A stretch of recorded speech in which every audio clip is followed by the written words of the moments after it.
The national treasure has been a writer, actor, comedian and director throughout his expansive career, with his credits including Blackadder and the film series adaptation of The Hobbit. However, there is a side of Stephen which many people will be completely unaware of. The 65-year-old spoke about his childhood as well as his attempts at suicide in an extremely raw interview with Dragon's Den star Steven Bartlett on his Diary of a CEO podcast. The broadcaster has been in the spotlight for the past 4 decades and has become renowned for his soothing voice and lovable personality. However, he opened up about the darker times in his life with Stephen on the latest episode of his Spotify podcast. Stephen explained, "I was a deeply difficult child that my parents took me to a psychiatrist when I was 14. He added, "I was lost and adrift. And really what I felt wanted to do is to take my life." Strictly fans spot Helen Skelton's hidden message to ex-husband that started my journey into my mental health. Stephen explained he ended up being sent to Pucklechurch prison for 3 months on remand for credit card fraud at the age of 17. "I started doing weird things," the actor explained. "I was sent to prison, so the best I could do after a disastrous childhood, I decided, was now concentrate on getting into Cambridge. That changed everything. I want to please people. And if I don't please them, I get upset. I've done it wrong." Speaking about the lowest time in his life, Stephen explained, "I just suddenly saw myself as in the wrong place, doing the wrong thing.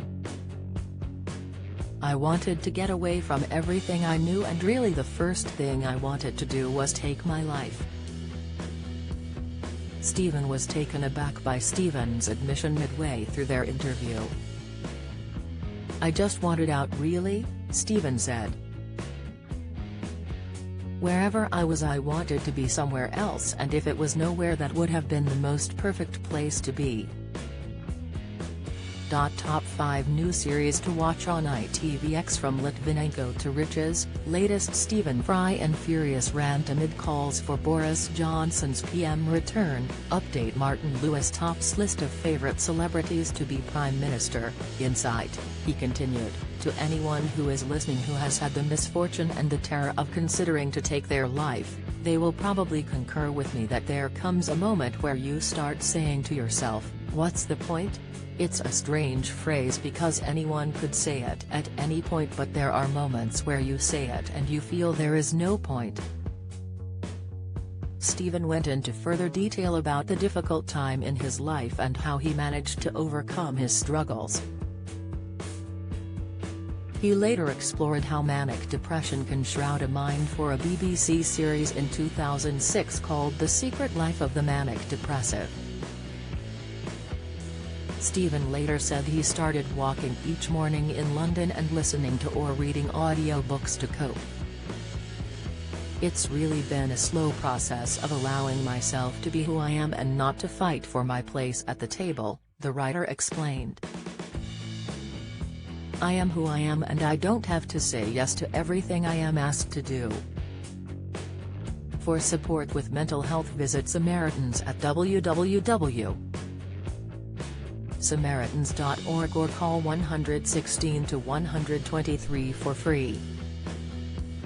The full interview with Stephen Fry is available to listen to on Diary of a CEO's Spotify or YouTube channel.